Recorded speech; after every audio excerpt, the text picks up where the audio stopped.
اب کوتبہ علیکم دوبارہ آ گیا. یہ کوتبہ کے لفظ کو سمجھ لیجئے، جہاں بھی کوئی شے فرض کی جائے گی، لازم کی جائے گی، وہ کوتبہ ہے.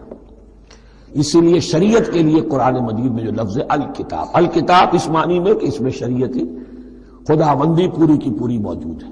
کوتبہ علیکم، کوتبہ علیکم اذا حضر احدکم الموت ان ترک خیرا الوصیۃ للوالدین والاقربین بالمعروف. تم پر واجب کر دیا گیا، فرض کر دیا گیا، جب تم میں سے کسی کی موت کا وقت آ جائے، اگر وہ کوئی خیر مال چھوڑ رہا ہو، دولت چھوڑ رہا ہو، تو اس کے لیے فرض کر دیا گیا وصیت کرنا اپنے والدین کے حق میں اور رشتہ داروں کے حق میں انصاف کے ساتھ. ابھی چونکہ قانون وراثت نازل نہیں ہوا تھا، یہ ابتدائی قدم اٹھایا گیا.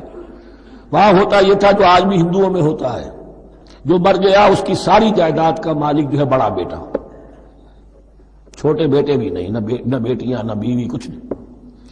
تو سارا کا سارا مال جو ہڑپ کر جاتے تھے، کسی کو کچھ نہیں. یہاں یہ کہ اب پہلا ابتدائی حکم دیا گیا، لیکن یہ آیت منسوخ ہو جائے گی سورہ نساء میں جب پورا قانون وراثت آ گیا، تو اب یہ آیت منسوخ شمار ہوتی ہے. ناسخ وہ قانون وراثت ہے جو سورہ نساء کے دوسرے رکوع میں آئے گا.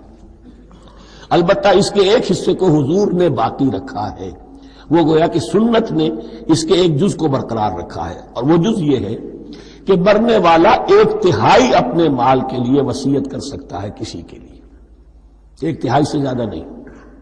اور وارث کے لیے وصیت نہیں ہوگی، جس کی وراثت میں حق مقرر ہو چکا ہے اس کے لیے وصیت نہیں ہوگی. وہ غیر وارث کے لیے وصیت ہوگی، کسی دینی ادارے کو دینا چاہے، کسی اور کو دینا چاہے، یتیم کو، بیوہ کو، یتیم خانے کو، ٹھیک ہے. 1/3، 2/3 میں قانون وراثت کی تنفیذ ہوگی لازماً. تو اس آیت کا صرف اتنا حصہ باقی رکھا ہے حضور نے صلی اللہ علیہ وسلم.